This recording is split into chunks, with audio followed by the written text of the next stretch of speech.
Hello everyone and welcome back to my channel. In my opinion, the current Mythic Plus season is one of the best, if not the best we have had in a long time, with various interesting but also challenging encounters. This video identifies, in my opinion, the top 10 healing challenges in the current season, beginning with the easiest and working our way up to the hardest. For each challenge we will explore why it is difficult and also look into strategies how it can be overcome. Number 10 takes us to Mechagon Workshop, where the waste processing units and metal gunks cast a lethal combination of abilities that can cause a wipe very quickly if not handled correctly. The waste processing unit always casts an unavoidable pulsing AoE damage in Mega Drill shortly after it is pulled, while the metal gunks simultaneously apply a big healing absorb. The way to deal with this pull correctly is to stun or displace the metal gunks to prevent them from casting their spell Corrosive Gunk at the same time that the Mega Drill cast is going off. The group can then allow the metal gunks to cast after Mega Drill has finished, so that the healer can heal the healing absorb without any additional AoE damage going on. As the healer, it is a good idea to hold your healing cooldowns on the previous boss fight and come maximally prepared for any potential overlap. At number 9, Brewmaster Aldrir from the Cinderbrew Meadery serves his beverages flaming hot. Every 17 seconds he will throw a pint of Cinderbrew at 2 randomly chosen non-tank players. At high key levels, the ticking damage applied by the debuff is extremely lethal, and targeted players should always commit a defensive or be ready to drink a healing potion. A good strategy, from the perspective of the healer, can be to apply one of your damage reduction cooldowns like Pain Suppression, Time Dilation or Life Cocoon to one target and focus your main healing abilities on the other. Most of the time you will have to heal 2 or 3 casts before the boss transitions to his immunity phase, resulting in a total of 6 to 9 damage events spread out over the duration of the entire encounter. At number 8 is the last trash pack in the Rookery. The combination of Unleash Darkness and Feasting Void can be very lethal if both casts go off at the same time. Generally good advice for dealing with Feasting Void is to time your big heals so that they go off immediately when the cast ends. If done correctly, this often dispels the debuff instantly. Alternatively, you may use your AoE dispels such as Mass Dispel or Revival if you have access to any of those. At number 7, we have the first couple of trash pulls in the Dark Flame Cleft, which I have found to be deceptively difficult. Pugging with random groups, I can't count the number of times some of these pulls have gone really wrong. The difficulty comes from multiple sources, which makes the fight rather chaotic and difficult to plan for. A key source of danger are the Royal Wiglighters who cast Flashpoint, which needs to be dispelled, as well as Wiglighter Bolt, which needs to be interrupted. If any casts go through, they deal a moderate to high amount of damage, which is especially dangerous if that happens at the same time as the rank Overseer's overpowering Roar, which deals a large amount of AoE damage to the entire group. While the Roar can be avoided by line of sight, don't count on that happening when you queue for this dungeon. Finally, the lowly mole herds throw rocks at players who are furthest away from them, which can lead to individual players taking a lot of damage from multiple simultaneous casts.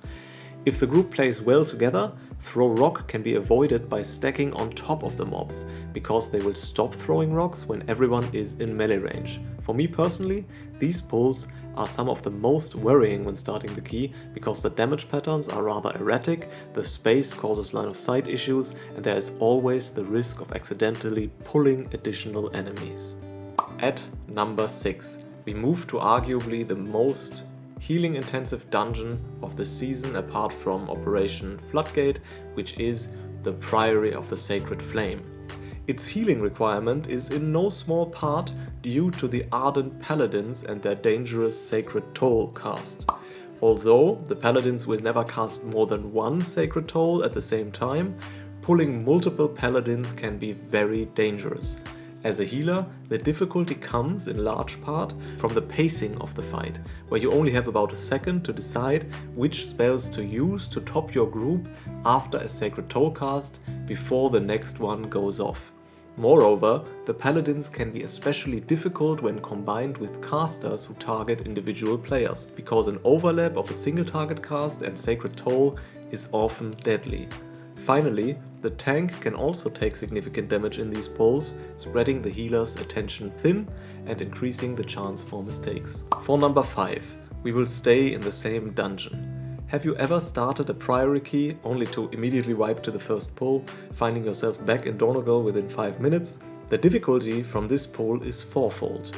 First, the guard captain casts Shield Slam on the tank, which deals quite a high amount of damage.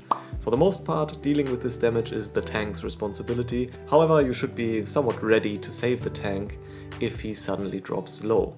Second, the guard captain's Thunderclap deals a large amount of AoE damage to the entire group, and you should always monitor when the next Thunderclap is going to go off.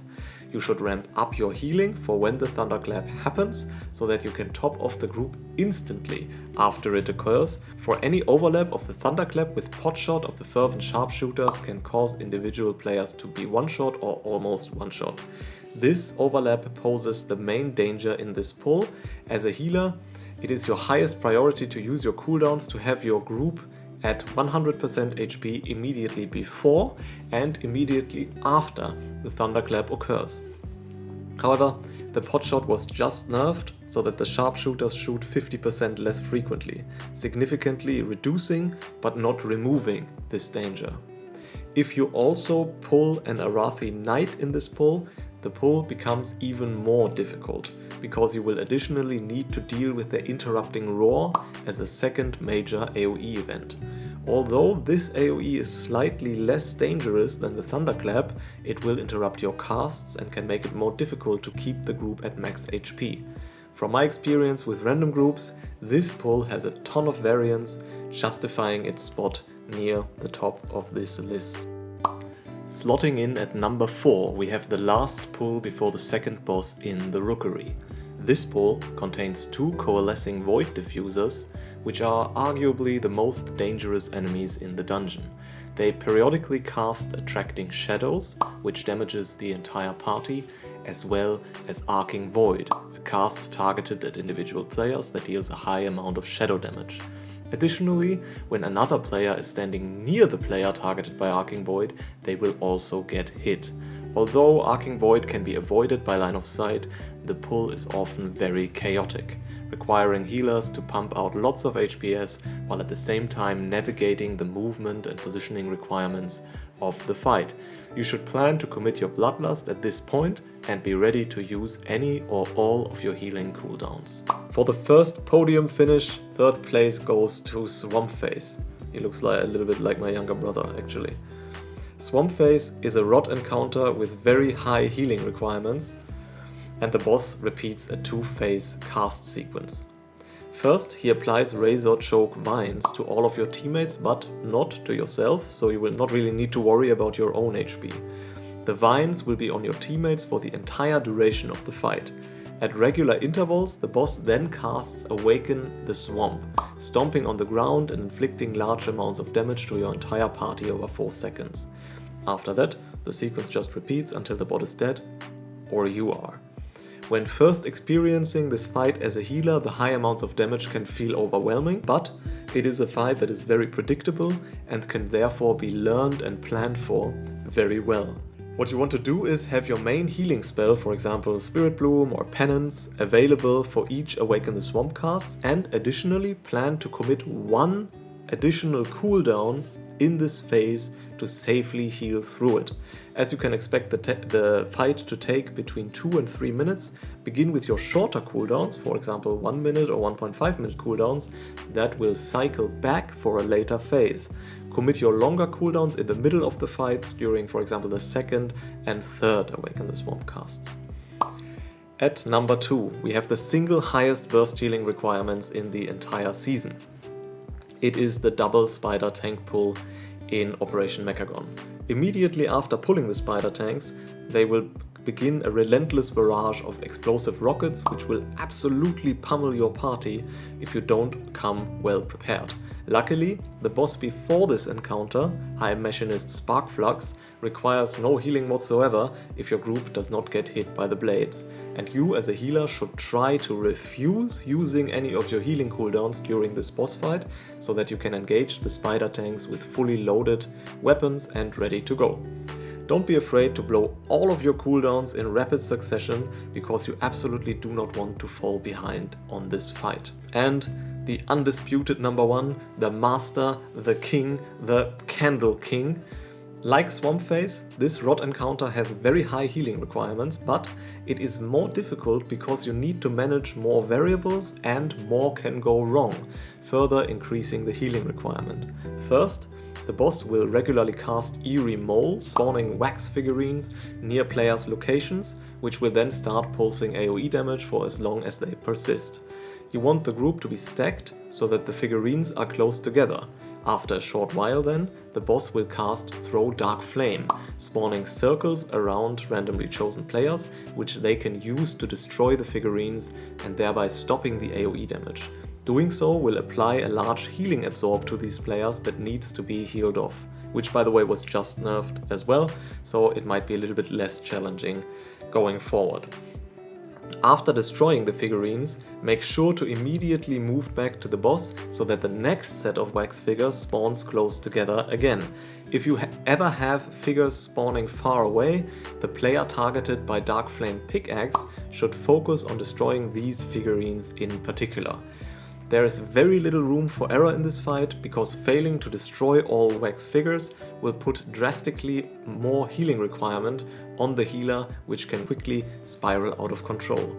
Make sure to have Lust available for this encounter and save all of your cooldowns. Again, begin with your shorter cooldowns that might come back up at the end of the fight, which usually takes between 2 and 3 minutes. So that does it. These are my picks for the most dangerous healing challenges in the current season. Do you agree with my order? Do you think I have missed any? Let me know in the comments. Also, if you liked the video, please give it a like, and you may also consider subscribing to my channel. I have a lot more planned for this channel, and I would be very glad to have you as part of this tiny journey. Thank you so much for watching, everybody, and see ya.